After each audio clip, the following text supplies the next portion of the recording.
पोरांनो, तुमची उंची आता वडिलांच्या खांद्याला आली, बरोबर? तुमची चप्पल वडिलांच्या पायाला यायला लागली, वडिलांची चप्पल तुमच्या पायाला यायला लागली. एकदा पोरगा बापाच्या खांद्याला आला आणि बापाची चप्पल पोराला यायला लागली ना, बाप रागवत नाही, चापट मारत नाही. पहिली दुसरीत होतो, चुकलं तर पटकन चापट मारत होते. पोरगा एकदा 9वी 10वीला गेला, वडील मारत नाही. अशा वेळेला तुमच्या वडिलांच्या डोळ्याची भाषा समजून घ्या. काय अपेक्षा आहे तुमच्या वडिलांची? वडिलांची इतकीच अपेक्षा, अरे मी आयुष्यभर कष्टात काढले, लेकरा बाळांसाठी जेवढे कष्ट करता येतील तेवढे कष्ट मी करायला तयार आहे, पण एक दिवस असा आला पाहिजे की माझ्या पोराच्या नावानं माझी ओळख झाली पाहिजे. आतापर्यंत तुमची ओळख काय? अमुक अमुक यांचा मुलगा, अमुक अमुक यांची मुलगी.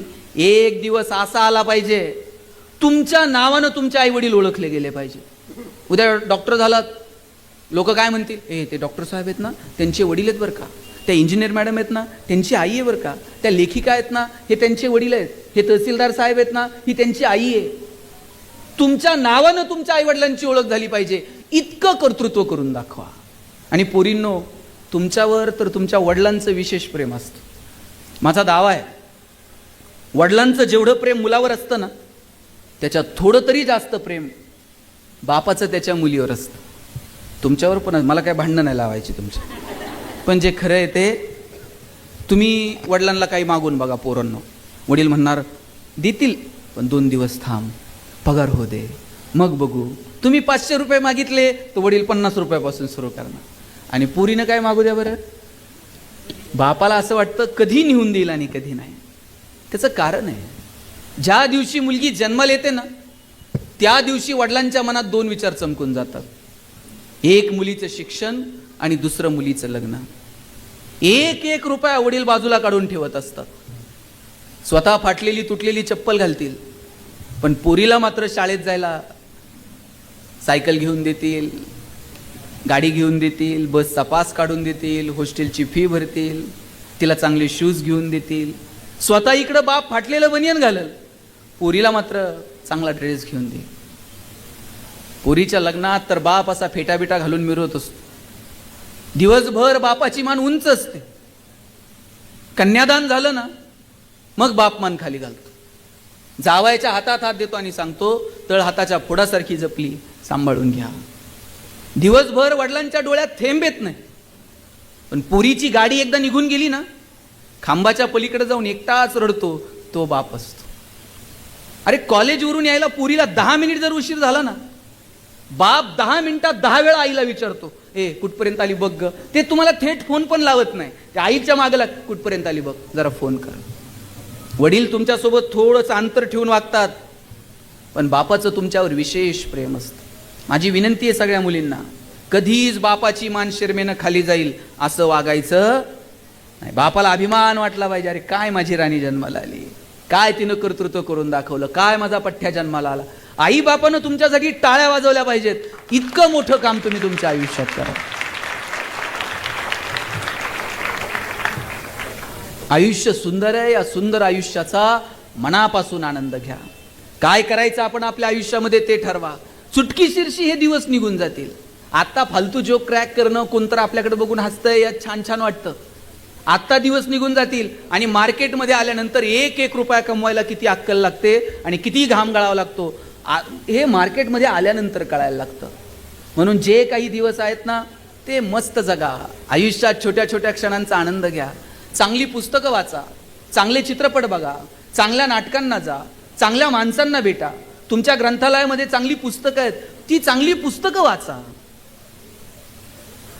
पैसे कमवायचे तर जरूर कमवायचे, पण आयुष्य कशासाठी जगायचं, हे काही आयुष्याची तत्व आपल्याकडे असली पाहिजेत.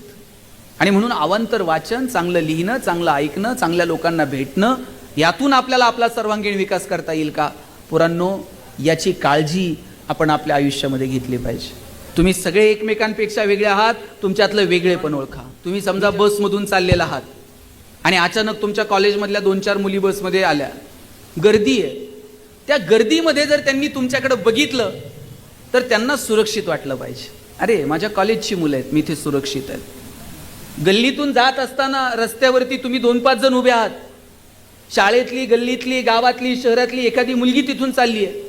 तुमच्याकडे बघितल्याबरोबर तिला वाटलं पाहिजे, अरे इथे 2 वाघासारखी पोरं उभी आहेत, काय कुणाची भीती मला. तिला तुमच्याकडे बघितल्यावर सुरक्षित वाटलं पाहिजे.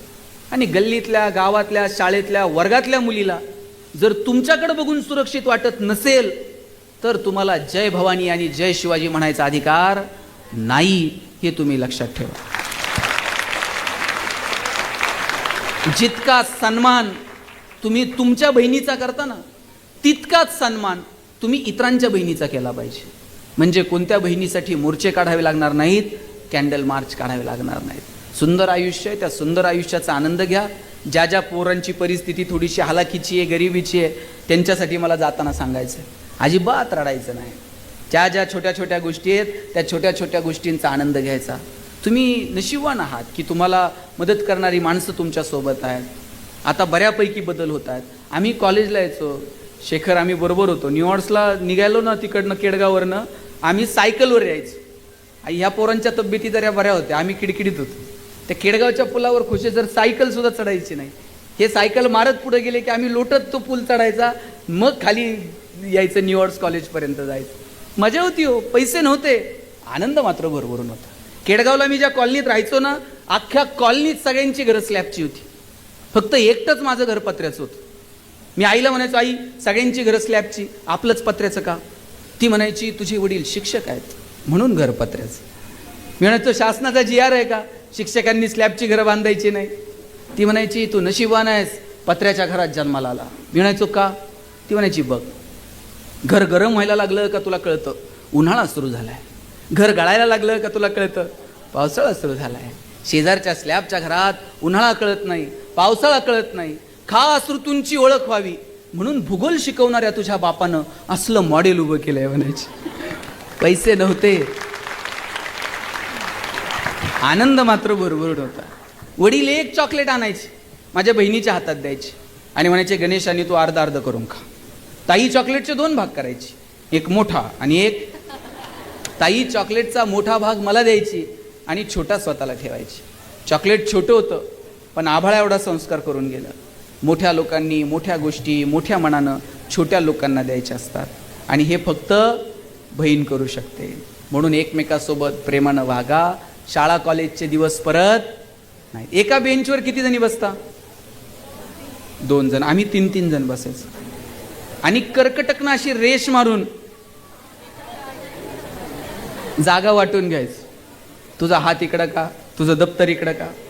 शेवटच्या दिवशी बाईंनी उभं केलं. मला म्हटलं, गणेश बेंच इथंच राहणार आहे, तू फक्त वर्गात नसणार आहेस. तुम्ही ज्या बेंचवर आता बसताय ना, या खोसे सरांना, अध्यक्ष, या सगळ्यांना विचारा, त्या बेंचवर आधी कितीतरी जण बसून गेलेत. तुम्ही जाल, पुढचं कुणीतरी येऊन त्या बेंचवरती बसणार आहे. आपण मालक, आपण विश्वस्त आहोत.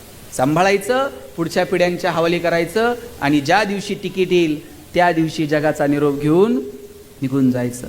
इतकं सुंदर आयुष्य आहे. म्हणून जे शाळेतले क्षण मिळालेत ते आनंदानं जगा. शाळेतले दिवस परत नाहीत. आणि या पोरापोरींचं जगणं जर शोधायचं असेल ना मॅडम, हे तुम्हाला गृहपाठांच्या वह्यात सापडणार नाही. यांच्या वर्गपाठाच्या वह्यांची मागची 2-4 पानं वाचायची.